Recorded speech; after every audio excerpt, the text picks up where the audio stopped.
الحمد لله رب العالمين والصلاة والسلام على سيد المرسلين محمد وعلى آله وصحبه أجمعين.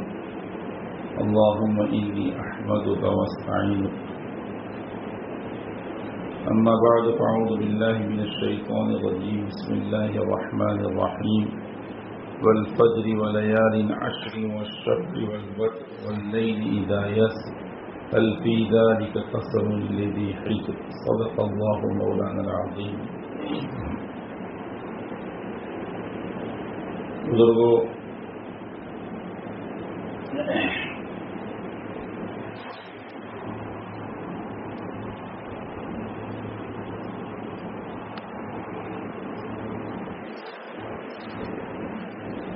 رمضان گیا، شوال گیا، ذو القعدہ پورا ہونے کی تیاری میں ہے. 4-5 دن باقی ہے.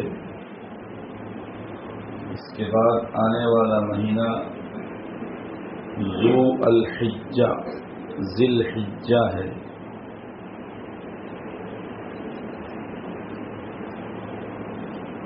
یہ ذی الحجہ، ذی الحج کا مہینہ جو ہم کہتے ہیں، اس کی 10 راتیں اور اس کے دن بہت مبارک، بڑے عظمت والے دن ہیں، بڑی عظمت والی راتیں ہیں. پیارے آقا سرکار دو عالم صلی اللہ تعالی علیہ وسلم نے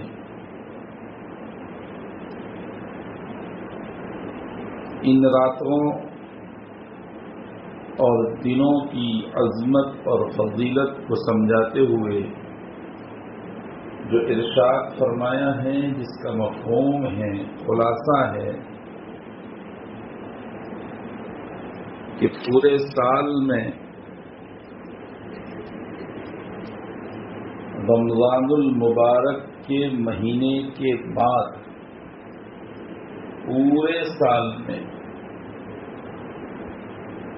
رمضان کے علاوہ کے دن اور علاوہ کی راتیں جس کی عبادت اللہ کے یہاں سب سے زیادہ پسندیدہ ہو، رمضان کے دن اور رمضان کی راتوں کے بعد پورے 11 مہینے میں وہ ذی الحجہ کی یہ 10 دن اور راتیں ہیں.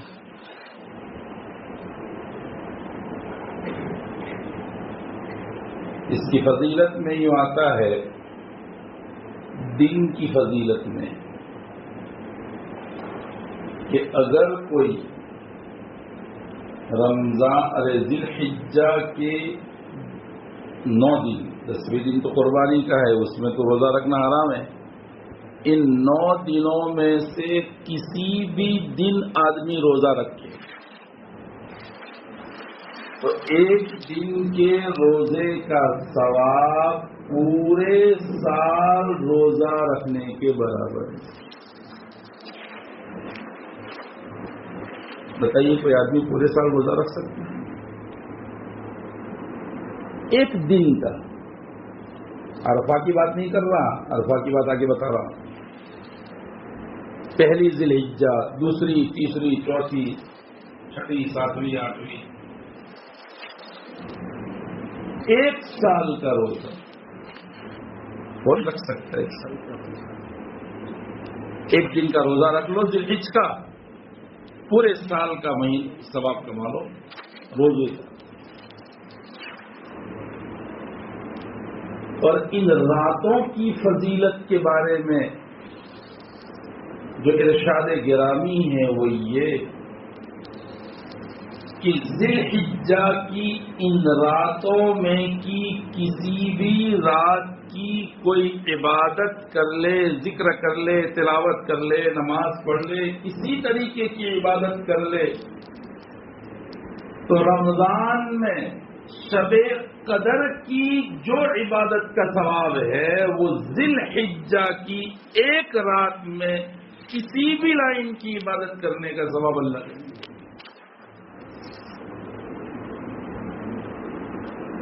اب بتائیے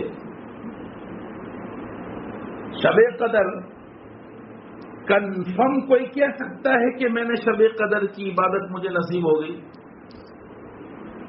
اور یہاں کنفرم ہے کہ ان راتوں میں کی کسی بھی رات کو عبادت کر لے، 10 راتیں، جن 10 راتوں کی رب کریم نے قسم کھائی.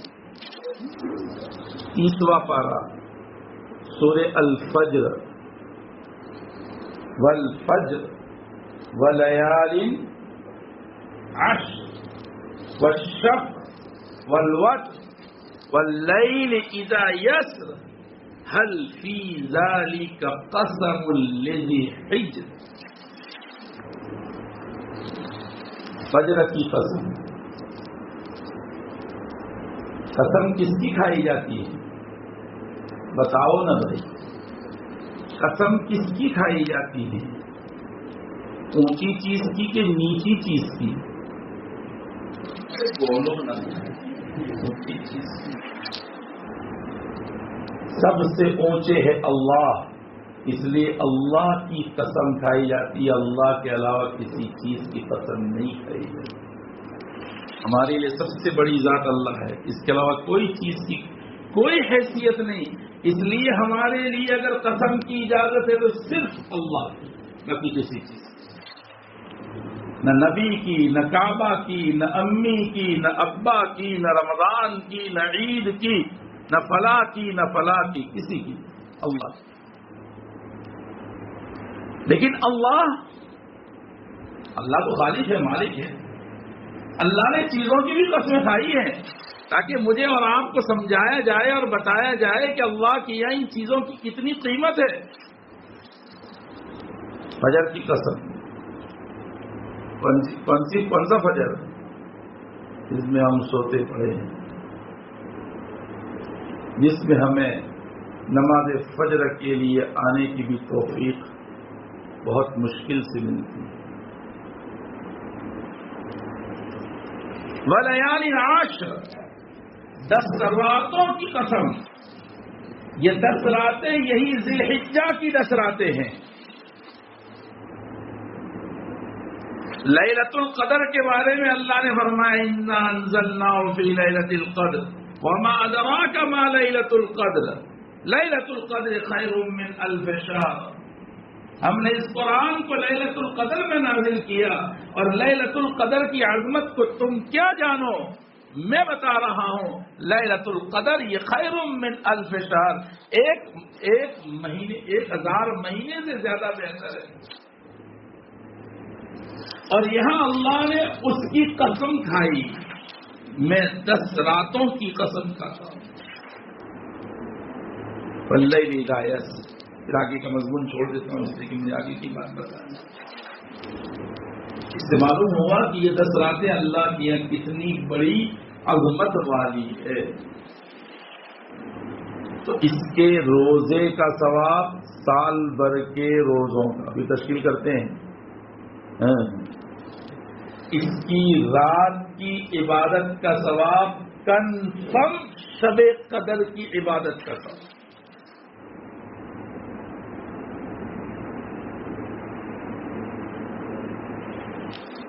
ایب 9ویں عرفہ کا دن، 9ویں تاریخ، عرفہ کے دن کے روزے کی فضیلت کے بارے میں یہ ارشاد گرامی ہے ہم سب کے آقا محمد رسول اللہ صلی اللہ تعالی علیہ وسلم کا، کہ جو کوئی 9 ذی الحجہ یعنی عرفہ کا دن، یعنی قربانی کے والا اگلا دن، اگر کوئی روزہ رکھے گا دن میں، تو اللہ تعالیٰ اس کے پچھلے سال کے پچھلے 1 سال کے اور آنے والے سال کے ایڈوانس 2 سال کے گناہ معاف کریں گے.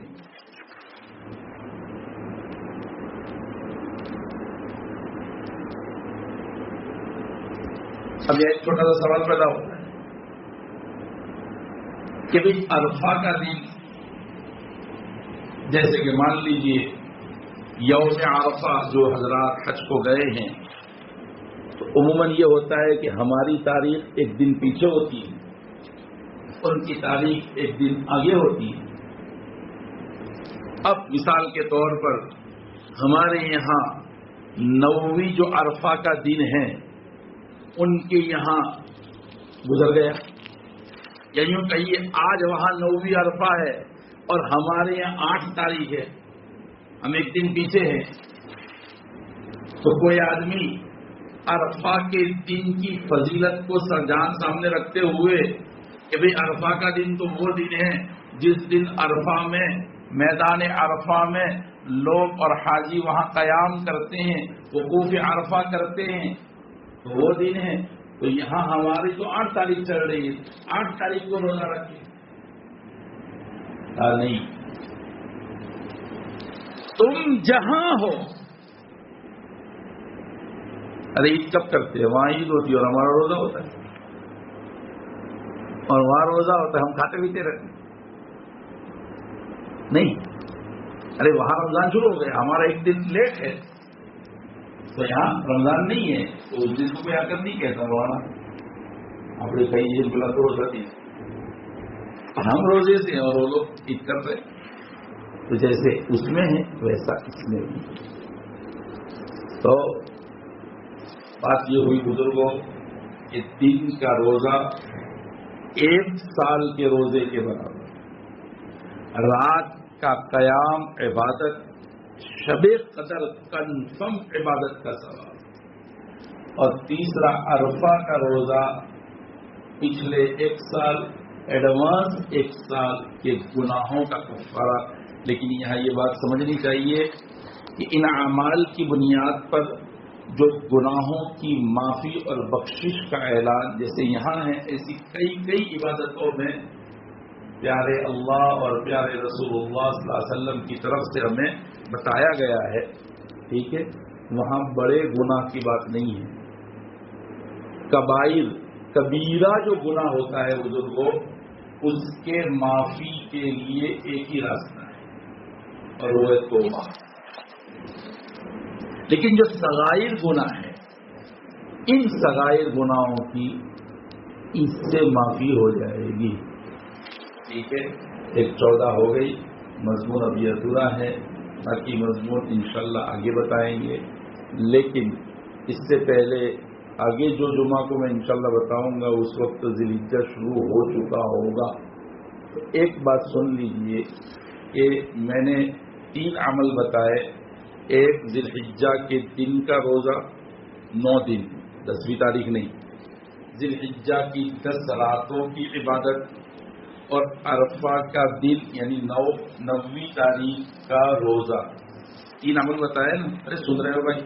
اور چوتھا عمل بھی سن لو، اس کی وجہ، اس کے اندر میں حکمت ہے، وہ انشاءاللہ آئندہ جمعہ بیان کریں گے۔ چوتھا عمل، پہلی تاریخ جب ہو جائے ذی الحجہ کی تو کیا کرنا ہے؟ وہ عمل یہ کرنا ہے کہ ان دنوں کا اللہ کی کبریائی کے ساتھ گہرا رشتہ ہے، ان دنوں کا، ان راتوں کا، 10 دن راتیں اللہ کی بڑائی کے ساتھ گہرا رشتہ ہے۔ اس لیے پہلی ایام تشریق جب آئیں گے نا، 9ویں تاریخ سے ہمارے نماز کے بعد ہم تکبیر پڑھتے ہیں، اللہ اکبر اللہ اکبر لا الہ الا اللہ اللہ اکبر وللہ الحمد، وہ عمل الگ ہے۔ لیکن یہ عمل جو میں بتا رہا ہوں پہلی ذی الحجہ ہی سے کرنا ہے کہ جہاں اٹھو بیٹھو چلو پھرو آؤ جاؤ تو تھوڑا بلند آواز سے یہ تکبیر پڑھنی ہے، اللہ اکبر لا الہ الا اللہ اکبر وللہ الحمد۔ اس کی وجہ حکمت کیا ہے میں آئندہ انشاءاللہ سمجھاؤں گا۔ تو عمل بتا رہا ہوں، اور یہ عمل صحابہ سے ثابت ہے۔ حضرت عبداللہ ابن عمر ابن خطاب رضی اللہ عنہ کے بڑے صاحبزادے حضرت عبداللہ کے بارے میں آتا ہے کہ وہ ان 10 دنوں میں یا راتوں میں جب کہیں بازار آتے جاتے تو بازار میں بلند آواز سے یہ تکبیر پڑھتے، اور ان کی آواز کو سن کر دکانوں میں یا اپنی اپنی تجارتوں میں جو لوگ مشغول ہوتے وہ بھی پورے بازار میں بلند آواز سے تکبیر پڑھتے، جس سے پورا بازار اللہ کی تکبیر سے گونج اٹھتا۔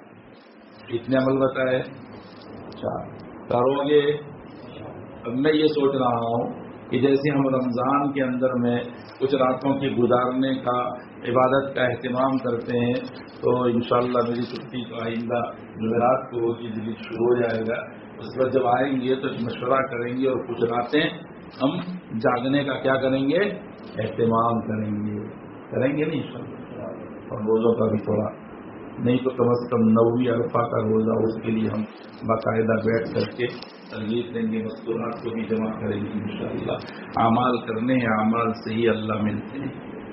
سنت پڑھیں گے.